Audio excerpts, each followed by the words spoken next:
Hello বন্ধুরা, তো আজ আমরা করবো পিকনিক। তার জন্য এইসব সরঞ্জাম নিয়ে চলে এসেছি। দেখো বোনের কাছে এখন রাখা আছে, চলো। তো এখানে আছে গাজর, পেঁয়াজ, শসা সহ মটরশুঁটি। এ দেখো আছে এখানে হচ্ছে গিয়ে গন্ধ পাতা, আর এখানে ছাড়ানো মটরশুঁটি তৈরি হচ্ছে, আর এখানে বৌদি কাটাকুটি করছে। তো দেখা যাক এখানে ধরেনি। তো আপাতত এখন কাটা কমপ্লিট, তো চলো।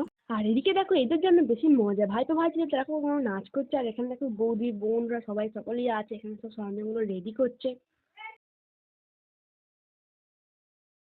তো দেখো এখানে মুড়ি মাখানো স্টার্ট হয়ে গেল। এখানে গন্ধ পাতা, কাঁচা লঙ্কা, আদা, পেঁয়াজ, চপ, চানাচুর, মটরশুঁটি, গাজর, শসা সহ সব কিছু দেওয়া হচ্ছিল। আর এখানে আমি সস ঢালার জন্য রেডি হয়েছিলাম। আর এই শীতের দিনে কারো না ভালো লাগে মুড়ি ফিস্টি করে, যে কোনো পিকনিকে না মজার মধ্যে চলে আসে একটা শীতকালে, আর খুব ভালো লাগে সবারই।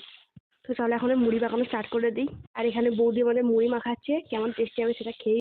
আর দেখো এখানে মুড়ি সার্ভ করা হয়ে গেল। আর যেহেতু এখানে পিকনিক হচ্ছে, আর এখানে ঠোঙায় নোঙায় খাবো না, এরকম কোনো হয় তো ঠোঙায় নিয়ে নাও আমি। তো খেয়ে বলছি কেমন টেস্টি, সবার মুখে দেখা যাক।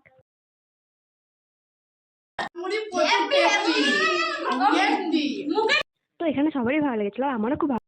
তো আমাদের পিকনিক করে খুব ভালো লাগলো, খেয়েও মজা লাগলো। আর আমি তো আগ্রহী ছিলাম না বোনের জন্য, আমি আরো কোনো আর তোমাদের অ্যাডজাস্ট করবো যে তোমরাও পিকনিক করো, তোমাদেরও খুব ভালো লাগবে এই শীতের দিনে। তো আজকের মতো এখানেই শেষ করলাম, তো টাটা।